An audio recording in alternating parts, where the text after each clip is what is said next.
Hello everybody, welcome to our YouTube channel. My name is Amar Kumar. So basically in this video I am going to explain you BPSC 102 Constitutional Government and Democracy. So guys हमने जो है ना इसका part 1 जो है part 1 हमने already complete कर लिया है, यानी क्वेश्चन 1 से लेके 11 तक we have already completed. Now from this video we will start from question 12. So जो मोस्ट इंपॉर्टेंट क्वेश्चन है उसी के आंसर्स हम डिस्कस करने वाले हैं प्रीवियस 5 ईयर्स के जो रिपीटेडली आए हुए हैं. So if your exam between June 2026 और दिसंबर 2026, तो so this video is going to be one of the most important video for your exam. And if you are new on this channel, then you can subscribe, or you have any kind of doubt, then you can ask here. So yes चलते हैं question 12 पे, फिर हम शुरू करते हैं.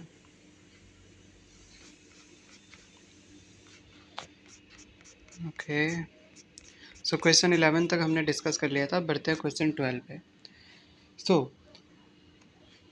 Critically examine the emergency provisions in the Indian constitution. यानी इसका मतलब ये है कि एमरजेंसी सिचुएशन में जो भी एमरजेंसी प्रोविजंस बने हुए हैं, इंडियन कॉन्स्टिट्यूशन के, वो हमें एग्जामिन करना है, यानी क्रिटिकली बताना है. सो The emergency provision in the Indian Constitution, Part 18, are designed to handle extraordinary situations where the stability of the nation is at risk. There are three types. So सबसे पहले तो यहाँ तक इसका मतलब समझो क्या है.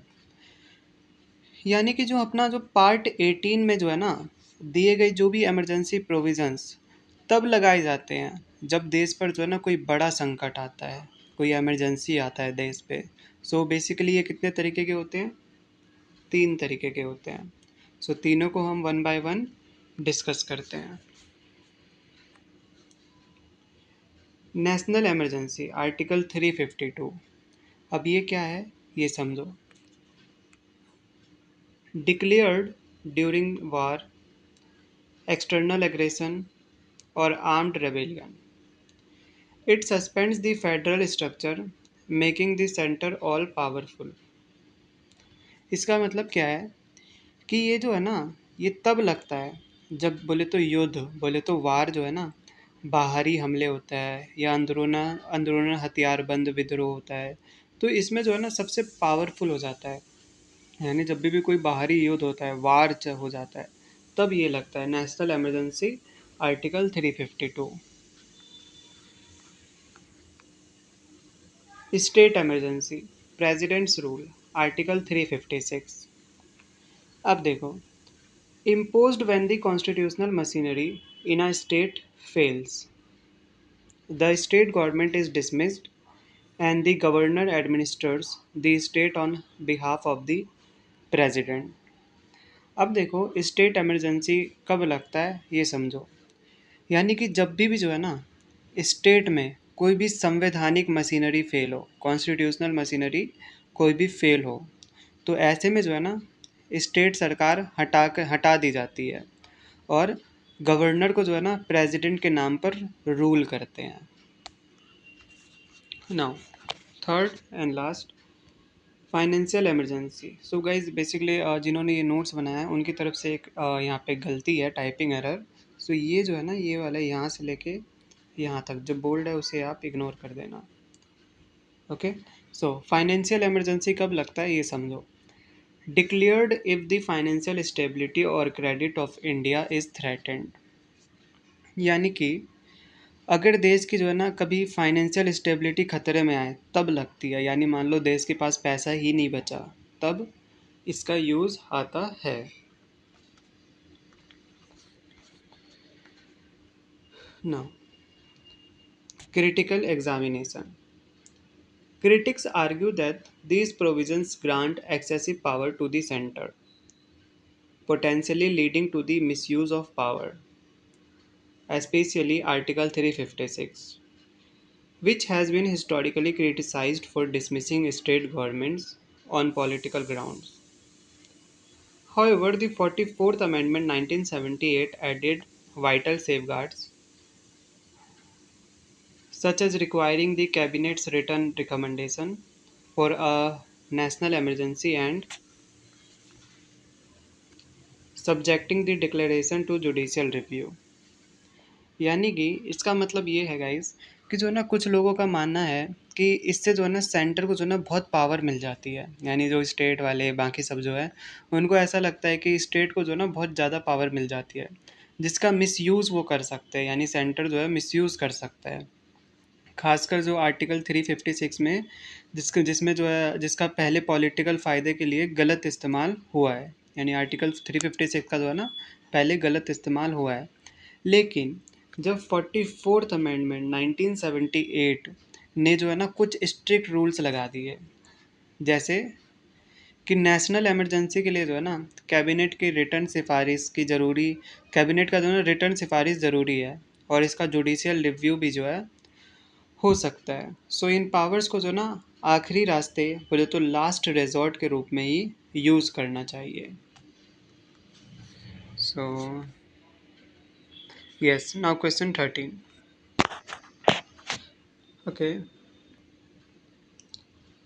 explain the factors that shaped the ideological orientation of the Constituent Assembly। यानी कि कॉन्स्टिट्यूएंट असेंबली की जो है ना सोच किस किस से बनी है, यानी कौन कौन से फैक्टर्स है जो शेप करता है ideological orientation of the constituent assembly, यानी कॉन्स्टिट्यूएंट असेंबली की सोच किस किस से बनी है। सो the ideological orientation of the Constituent Assembly was a unique blend of Western liberal democratic values and Indian socio-political realities. Several key factors shaped this vision। यानी जो है ना संविधान सभा की जो है ना सोच जो है वेस्टर्न डेमोक्रेटिक वैल्यूज़ और जो इंडियन सच्चाई जो है ना दोनों से मिली है। किन किन से मिली है? कॉन्स्टिट्यूएंट असेंबली से, और unique blend of western liberal democratic values and Indian socio political realities. So संविधान सभा की सोच किस किस से बनी है? एक western democratic values, this is the first western democratic values, और second is Indian socio political realities. अब इसके क्या क्या की फैक्टर्स हैं जो शेप में लाते हैं, अब हम वो समझते हैं। First is freedom struggle. So यानी आज़ादी की लड़ाई, जो भी स्ट्रगल हुआ, फ्रीडम के लिए स्ट्रगल हुआ, उन सब के बारे में हमें पढ़ना है। सो पढ़ते हैं। The experience of colonial rule and the fight for independence made the members strongly committed to democracy, equality, and liberty. The struggle taught them the importance of protecting individual rights against state power। यानी जो है ना अंग्रेज़ों के rule से जो है ना तंग आकर लीडर्स जो फ्रीडम के थे, इक्वालिटी और राइट्स के पक्के सपोर्टर वो सब बन गए। किसके? अंग्रेज़ों के रूल से तंग आकर जो भी लीडर्स, फ्रीडम फाइटर्स, इक्वालिटी और राइट्स के पक्के सपोर्टर ये सब बन गए। Leaders, freedom. नाउ सेकंड है डाइवर्स इंडियन रियलिटी, यानी विविधता। सो India's vast cultural, linguistic and religious diversity demanded a system that was inclusive and secular। The ideology of unity in diversity became the foundation for the federal structure। Guys diverse Indian reality का मतलब होता है विविधता, यानी जो है ना हमारे देश में जो है ना भाषा कई प्रकार के हैं, धर्म के मामले में बहुत अलग अलग अलग धर्म हैं। सो इन्हीं सब का जो है ना एक टाइप से ये सब यूनिटी में रहते हैं, यूनिटी इन डाइवर्सिटी को ध्यान में रखकर जो है ना फेडरल स्ट्रक्चर और सेक्युलरिज्म लाया गया है।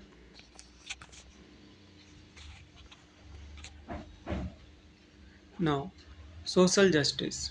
Leaders like doctor B.R. Ambedkar were deeply influenced by the need to uplift the oppressed।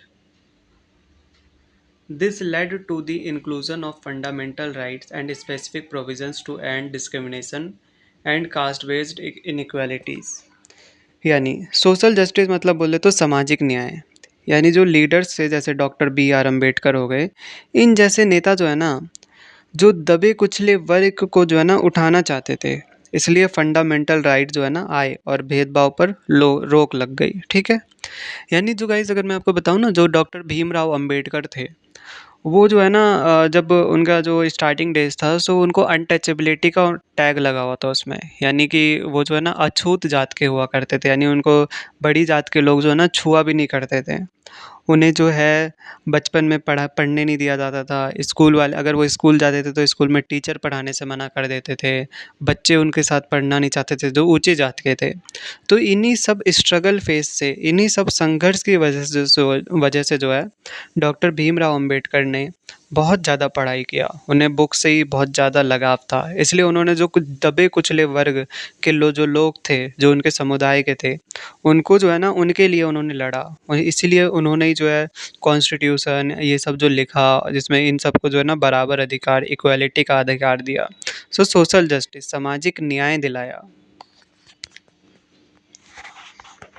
Now fourth, global constitutional influence.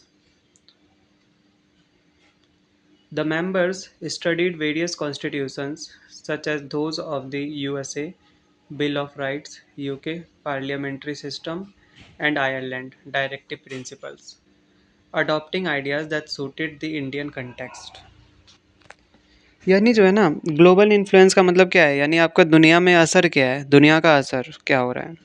सो इन्होंने जो है ना अमेरिका से जो है फंडामेंटल राइट्स, और यूके से जो है पार्लियामेंट्री सिस्टम, और आयरलैंड से डीपीएसपी के आइडियाज़ लिए। डीपीएसपी के आइडियाज़, डीपीएसपी मतलब डायरेक्टिव प्रिंसिपल्स। नाउ नेक्स्ट बढ़ते हैं। अब बढ़ते हैं हम अपने फिफ्थ पॉइंट पे, Gandhian principles. The vision of decentralized democracy and the welfare of the poor, as seen in the directive principles, was heavily influenced by Gandhian thought। यानी जो है ना पंचायती राज और गरीबों के वेलफेयर, जो डीपीएसपी में जो है ना, पर गांधी जी का पूरा असर था। सो इसी के साथ these factors combine to ensure, ये सब फैक्टर कंबाइन करने के बाद क्या इंश्योर करते हैं कि constitution was not just a legal document, कि केवल ये एक कानूनी डॉक्यूमेंट नहीं है, परंतु ये ट्रांसफॉर्मेटिव इंस्ट्रूमेंट भी है to achieve a just and equitable society. Equitable society को अचीव किया जाए।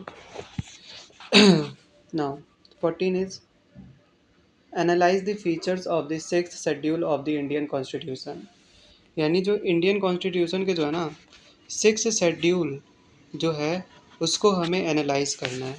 सो the sixth schedule is a special provision in the Indian Constitution that focuses on the protection and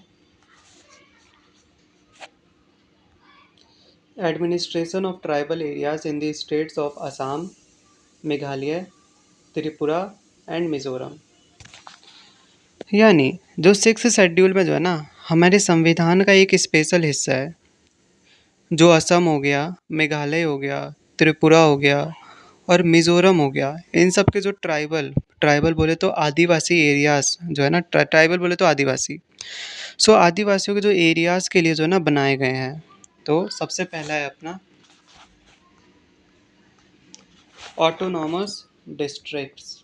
autonomous districts, the sixth schedule allows for the creation of autonomous district council ADCs। These councils have the power to make laws on a specific matters like land, forest, inheritance of property and village administration। यानी इसमें जो है ना इन areas में autonomous district councils बोले तो ADCs बनाई जाती है। और ये काउंसिल जो है अपने ज़मीन, जंगल और गांव के मामलों पर जो है कानून बना सकती है।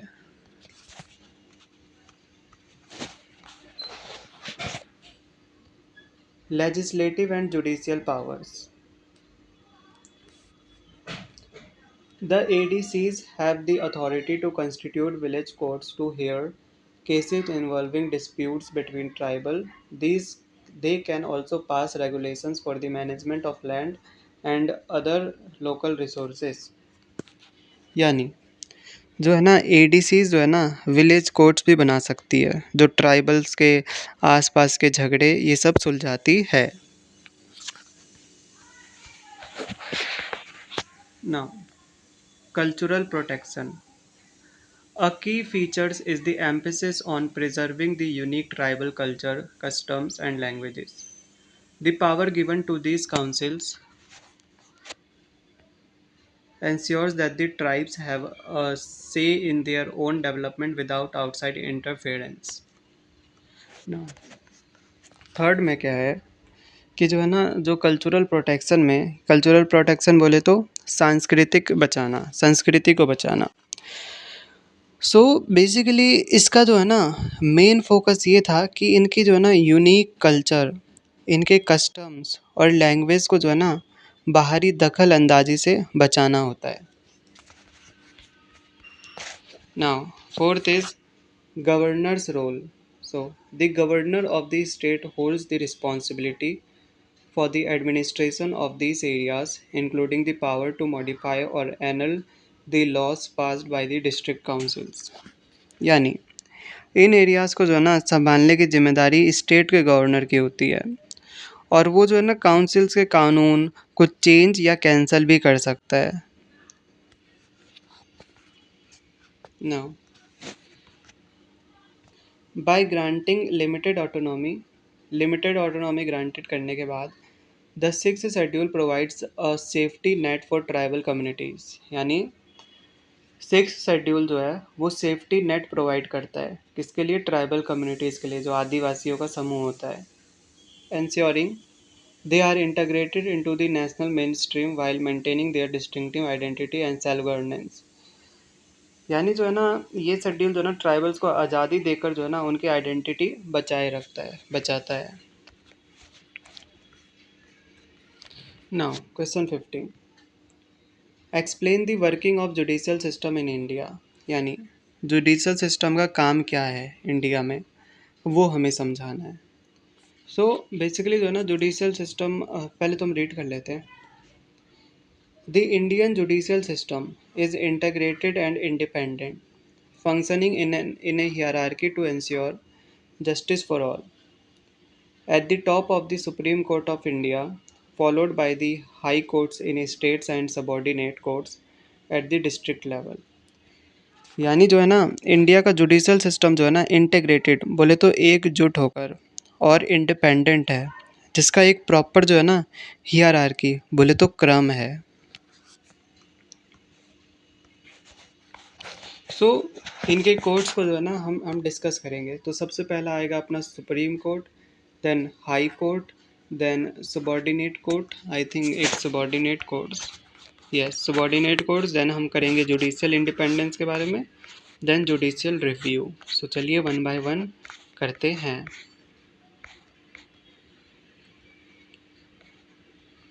सो the Indian judicial system is integrated and independent functioning in a hierarchy, जो कि हमने कर लिया।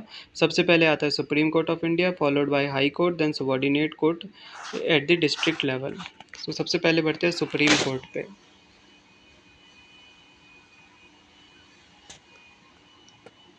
Supreme court, it is the highest court and the final interpreter of the constitution.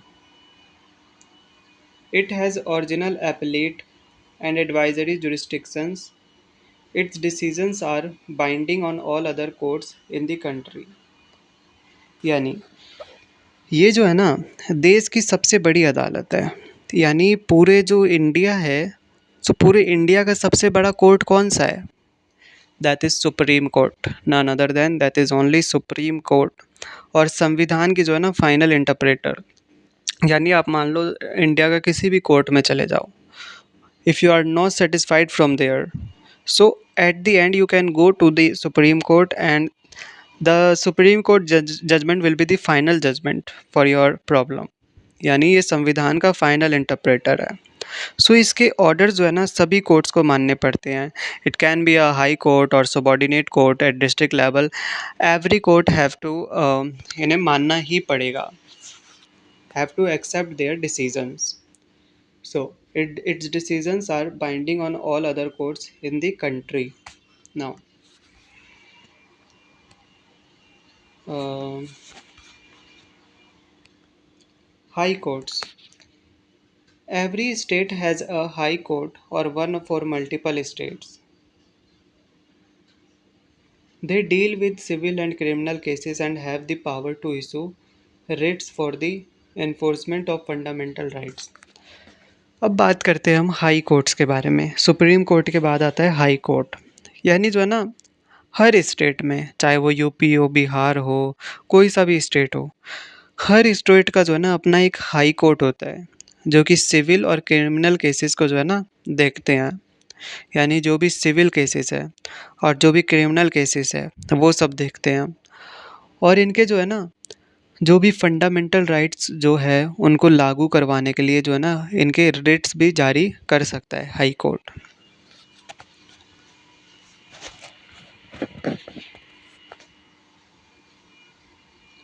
अब थर्ड में क्या है, subordinate courts। सो इसका मतलब ये है, these include district courts, and various lower courts that handle the majority of day-to-day legal disputes, both civil and criminal। मतलब subordinate court क्या होता है, यानी इसमें जो ना डिस्ट्रिक्ट लेवल की अदालत आ जाती है, जो रोज़मर्रा के केसेस देखती है। यानी हर डिस्ट्रिक्ट, हर स्टेट का अपना खुद ना कुछ कोई कोई कोई कोई डिस्ट्रिक्ट होता है। अब डिस्ट्रिक्ट लेवल पे जो कोर्ट होता है, वहाँ की जो अदालतें आती हैं, जो रोज़मर्रा के जो केसेस जो है ना वो देखती है।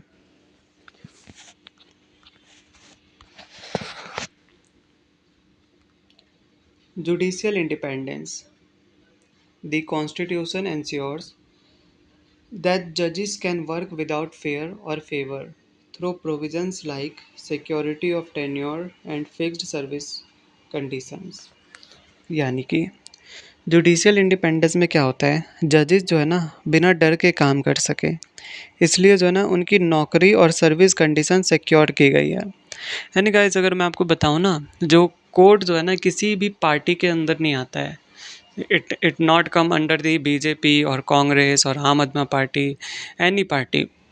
ये यानी ये किसी के अंदर नहीं आती है। इनका खुद का एक कंडीशन है, खुद का एक लॉ है। यानी मान लो अगर कोई पार्टी, अगर मान लो कोई कोर्ट अगर किसी पार्टी के अंदर आ गई, तो बहुत ज़्यादा चांसेस है कि वो पार्टी वो कोर्ट जो है उसी पार्टी की बढ़ावा करे, है ना? इसलिए किसी भी पार्टी में नहीं आती है। और इसीलिए जो ना जजेस बिना डर के काम कर सकते हैं, है ना? इसलिए उनकी नौकरी और सर्विस सारे कंडीशन जो है ना सिक्योर किया गया है।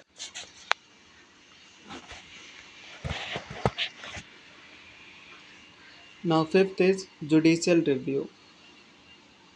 The judiciary has the power to declare any law or executive action unconstitutional if it violates the basic structure of the constitution। यानी जुडिशियल रिव्यू में क्या होता है, अगर सरकार कोई ऐसा कानून बनाए जो संविधान के खिलाफ हो, तो कोर्ट जो है ना उसे अनकॉन्स्टिट्यूशनल यानी एक गैर कानूनी जो है ना घोषित कर सकती है। सो ये सिस्टम जो है हर अमीर गरीब को सबको जो है ना इंसाफ दिलाता है। सो चाहे वो रिच हो या पुअर हो, सबको fair and impartial system resolve करता है सारे डिस्प्यूट्स को, and uphold the rule of law.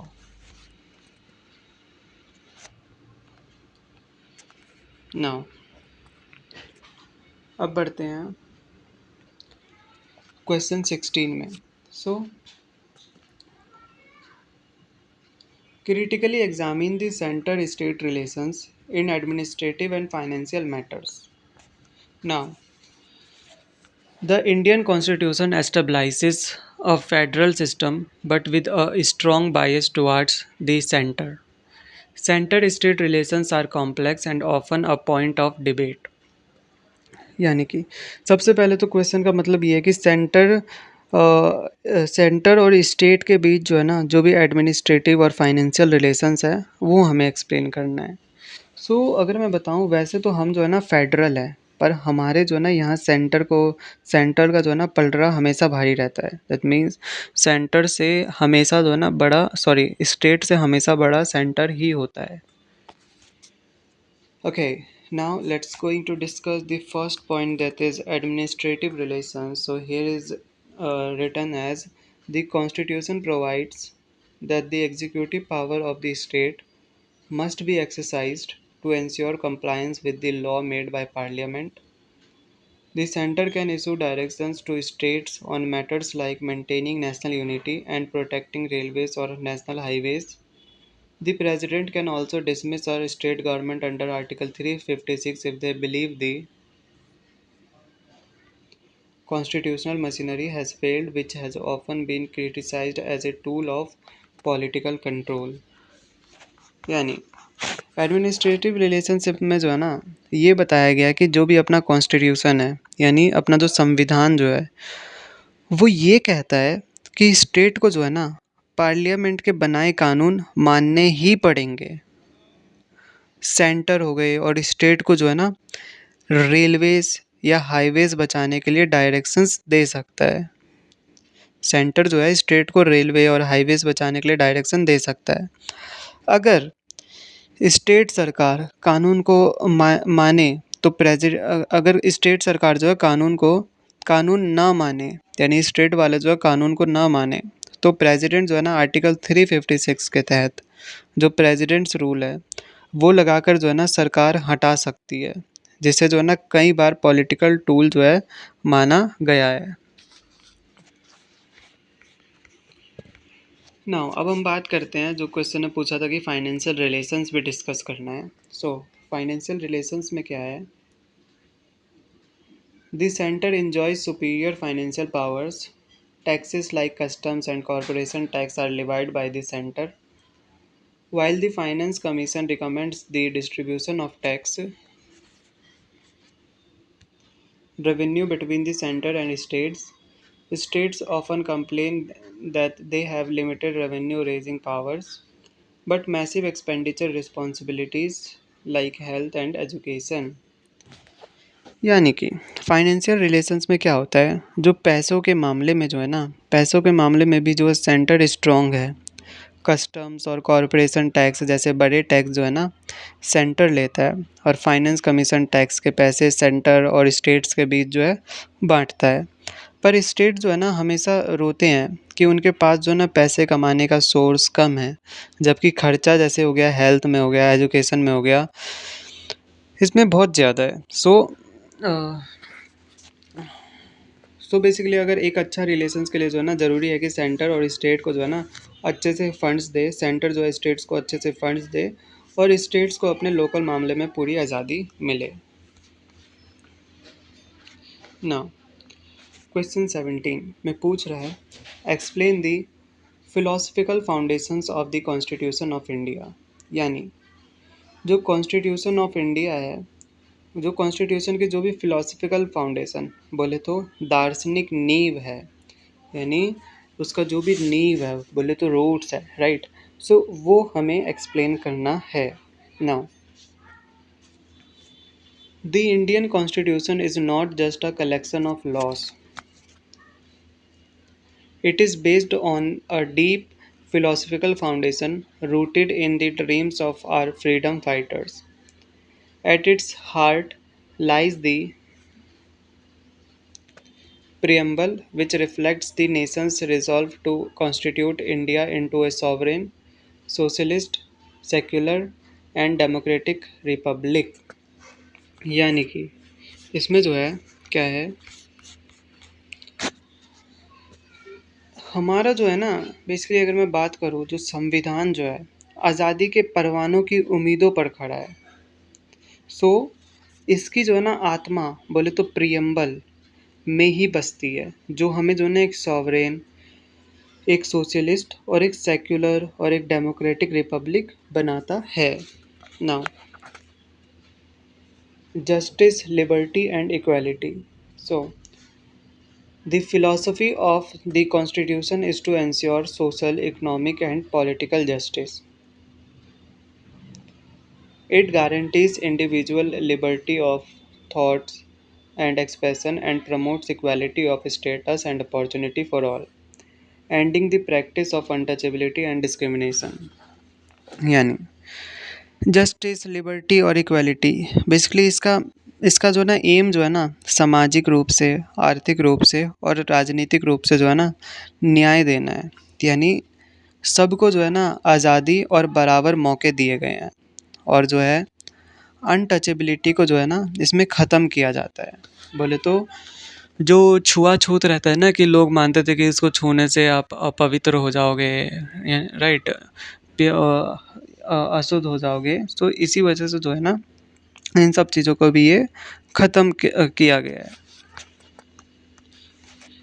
Now dignity and fraternity, it aims to promote fraternity, बोले तो brotherhood, to ensure the um, to ensure the dignity of the individual and the unity and integrity of the country. So basically इसका मतलब क्या है कि जो है ना देश की अखंडता, बोले तो इंटेग्रिटी, और हर एक इंसान की जो है ना इज्जत बनाए रखने के लिए भाईचारे को प्रमोट किया गया है, यानी आपस में जो है ब्रदरहुड जो है बना रहे। अब बढ़ते हैं वेलफेयर स्टेट पर।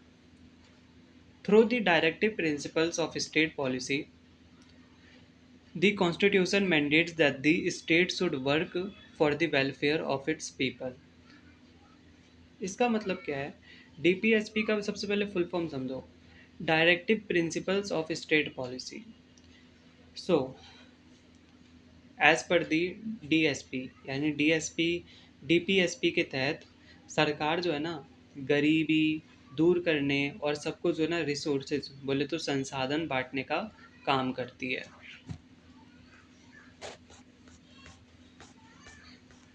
Okay, reducing poverty and ensuring a fair distribution of resources. Now, last point is secularism. Okay, it adopts a unique approach to secularism where the state maintains equal respect for all religions, ensuring that no single religion is favored and every citizen is free to practice their faith. यानी यहाँ जो है ना सरकार किसी धर्म की जो है ना साइड नहीं लेती है और सब धर्मों को इक्वल रिस्पेक्ट देती है। सो यही सब जो है ना these foundation make the constitution a living document, यही फाउंडेशन जो है कॉन्स्टिट्यूशन को जो है एक लिविंग डॉक्यूमेंट बनाता है। That strives to balance individual freedom, जो कि जो इंडिविजुअल है उन सबको उनके फ्रीडम को बैलेंस बनाता है विद सोशल जस्टिस के माध्यम से, guiding India toward a progressive and inclusive future. अब बढ़ते हैं हम अपने क्वेश्चन 18 में। सो क्वेश्चन 18 में पूछ रहा है explain and discuss parliament versus judiciary debate, यानी पार्लियामेंट और जुडिशरी डिबेट के बीच जो है ना हमें डिस्कशन करना है और एक्सप्लेन करना है। So the debate between the parliament and the judiciary is a crucial aspect of Indian democracy, centering on the question of constitutional supremacy. This conflict primarily arises from the power of the parliament to amend the constitution versus the judiciary power to review these amendments.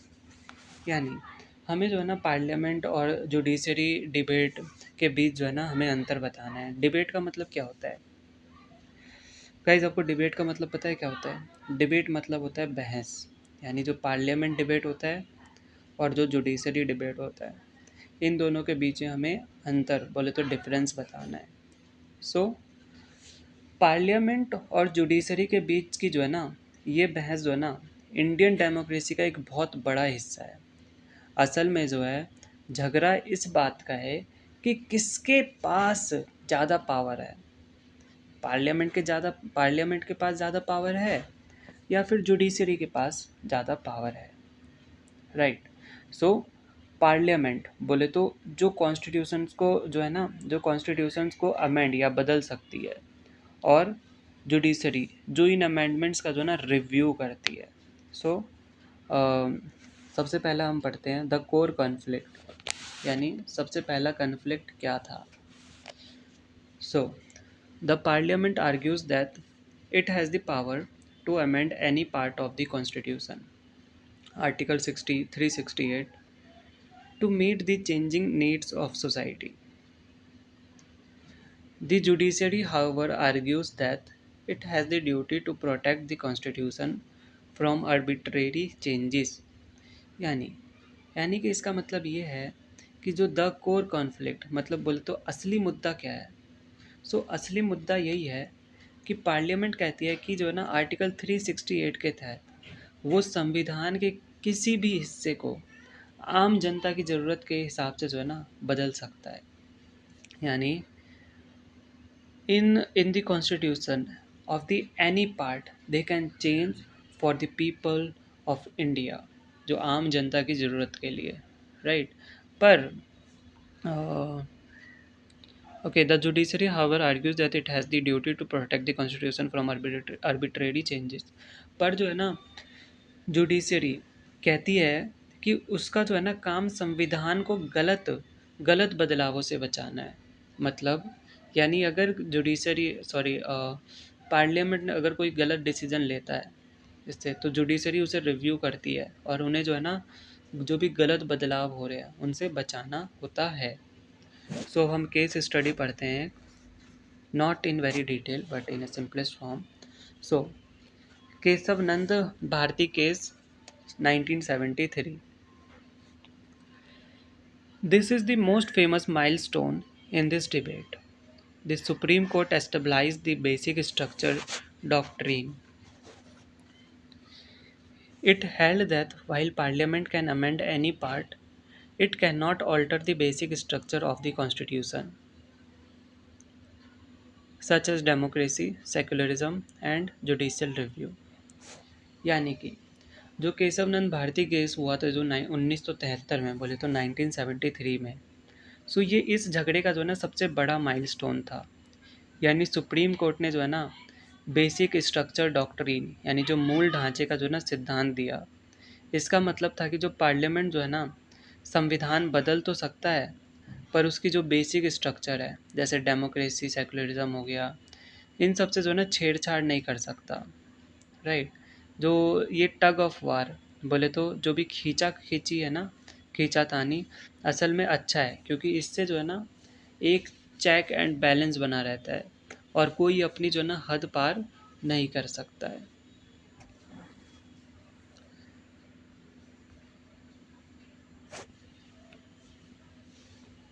Now judicial review।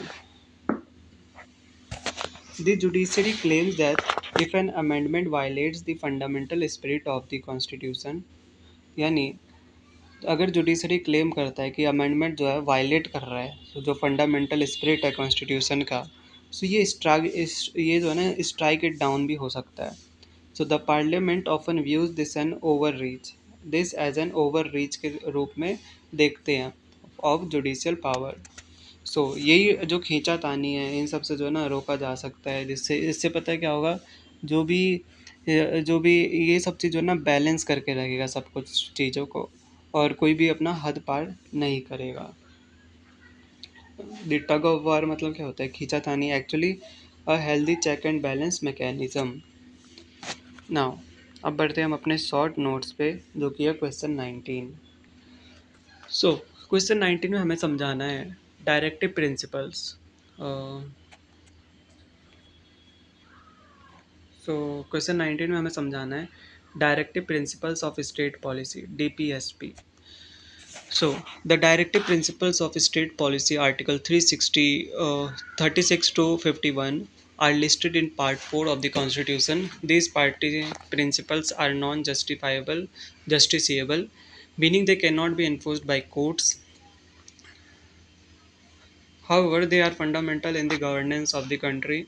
Their main objective is to establish a welfare state by ensuring social and economic democracy. They guide the government in framing laws related to equal pay, free legal aid, and the promotion of village panchayats.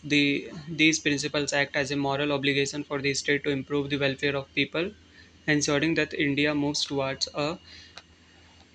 a just and equitable society for all citizens। यानी जो अपना DPSP है, बोले तो directive principles of state policy, इसका मतलब ये है कि जो है ना ये संविधान का जो है ना पार्ट 4 जो आर्टिकल जो 36 to 51 जो अनुच्छेद 36 से 51 में जो है ना है, ये जो है ना नॉन जस्टिसिएबल है। यानी इनके खिलाफ जो है ना आप कोर्ट नहीं जा सकते, पर ये जो है देश चलाने के लिए एक गाइड का काम करते हैं। इनका मेन एम एक जो है ना वेलफेयर स्टेट बनाना है, जहाँ सबको equal pay, free legal aid बोले तो मुफ्त कानूनी मदद और पंचायती राज मिले। सो ये सरकार को मॉरल रास्ता दिखाते हैं। Now question 20, preamble to the constitution. The preamble is the introduction or the identity card of the Indian constitution. It contains the basic philosophy and core values of the nation. It declares India as a sovereign, socialist, secular, and democratic republic. It aims to secure justice, liberty, equality, and fraternity for all its people. The phrases the people of India indicates that the constitution derives its authority from the citizens, although it was a subject of debate. The Supreme Court has declared the preamble an integral part of the constitution, reflecting the noble objectives and the spirit of the entire democratic framework. यानी इसका मतलब ये है कि जो preamble मतलब क्या होता है, बोले तो प्रस्तावना। सो प्रियम्बल टू द कॉन्स्टिट्यूशन यानी कॉन्स्टिट्यूशन का जो भी प्रस्तावना है, यानी ये संविधान का, यानी ये जो है ना कॉन्स्टिट्यूशन का जो है ना आइडेंटिटी कार्ड या इंट्रोडक्शन है, ये बताता है कि इंडिया जो है ना एक सॉवरेन, सोशलिस्ट और सेक्युलर और डेमोक्रेटिक रिपब्लिक है, जिसमें इसमें जो है जस्टिस हो गया, लिबर्टी, इक्वालिटी और फ्रेटर्निटी पाने की बात है। So we the people of India लिखा होने का मतलब है कि पावर जो है ना आम जनता के पास है। सुप्रीम कोर्ट इसे संविधान का जो है ना एक बहुत इम्पॉर्टेंट हिस्सा मानती है। Now judicial review. So judicial review बोले तो न्यायिक समीक्षा, यानी ये जो है ना सुप्रीम कोर्ट और हाई कोर्ट की जो है ना एक ऐसी पावर है, कैसी पावर है, एक ऐसी पावर है जिससे जो है वो किसी भी लॉ या ऑर्डर की जो है ना लीगैलिटी बोले तो कानूनी ठीक होने को चेक करता है। अगर पार्लियामेंट कोई कानून बनाए जो बेसिक स्ट्रक्चर या फंडामेंटल राइट्स को तोड़ता है, तो कोर्ट उसे जो है अनकॉन्स्टिट्यूशनल कहकर ख़त्म कर सकता है। सो ये संविधान की जो है ना सबसे ऊपर पोजीशन को मेंटेन करता है। So this ensures that the supremacy of the constitution over the government. It protects individual liberties and ensures that no organ of the state exceeds its power, maintaining the balance of authority within the country. Now, right to equality. So question 22 में पूछ रहा है right to equality बोले तो समानता का अधिकार। So basically article 14 से लेके 18 के तहत सभी नागरिक को जो है ना कानून की नज़रों में जो है ना बराबर है, यानी किसी के साथ भी धर्म बोले तो रेस या कास्ट या सेक्स या बर्थ प्लेस के जो है ना नाम पर भेदभाव बोले तो डिस्क्रिमिनेशन नहीं हो सकता। सो आर्टिकल 17 ने अनटचेबिलिटी बोले तो छुआछूत और आर्टिकल 18 ने जो है टाइटल्स बोले तो उपाधियों को जो है ना ख़त्म कर दिया है। सो चाहे जो है नौकरियां में भी जो है ना सबको इक्वल मौके मिलते हैं। नाउ क्वेश्चन 23 में बढ़ते हैं, working of local self government LSG। अब ये क्या होता है, अब हमें बताना है कि जो LSG जो लोकल सेल्फ गवर्नमेंट की जो है ना इनकी वर्किंग हमें समझाना है। सो बेसिकली इसका मतलब क्या होता है, इसका मतलब है कि लोकल लोगों के द्वारा जो है ना लोकल मुद्दे को संभालना, यानी जो अपना 73rd और 74th अमेंडमेंट ने जो है ना इन्हें कॉन्स्टिट्यूशनल स्टेटस दिया। इससे पावर्स का जो है ना डिसेंट्रलाइजेशन होता है और जो डेमोक्रेसी हो गया और ग्राउंड लेवल तक ये सब पहुंचता है। सो ये लोग जो है ना पानी, सफाई और एजुकेशन जैसे लोकल इश्यूज प्लान करते हैं, जिससे आम आदमी जो है ना सीधे एडमिनिस्ट्रेशन में भाग लेता है और सब ट्रांसपेरेंट रहता है। राइट, अब बढ़ते हैं हम अपने क्वेश्चन 24 में। सो क्वेश्चन 24 में है पंचायती राज इंस्टीट्यूशंस बोले तो PRI। सो बेसिकली जो है ना ये गांव के लेवल का जो है ना 3 टियर बोले तो 3 स्तरीय सिस्टम है, यानी गांव में जो है ग्राम पंचायत, ब्लॉक में पंचायत समिति और डिस्ट्रिक्ट लेवल पर जिला परिषद होते हैं। सो इसे 1992 के जो है ना 73rd अमेंडमेंट से लाया गया था। सो इसका मेन एम जो है रूरल एरियाज़ बोले तो गाँवों में डेमोक्रेसी लाना और उनका डेवलपमेंट करना है, यानी सरकार की सारी स्कीम जो है ना आखिरी गरीब इंसान तक जो है ना पहुंचाने का काम ये पीआरआईज जो है करती हैं, Panchayati Raj institutions. Now last question की तरफ बढ़ते हैं। The Cripps mission.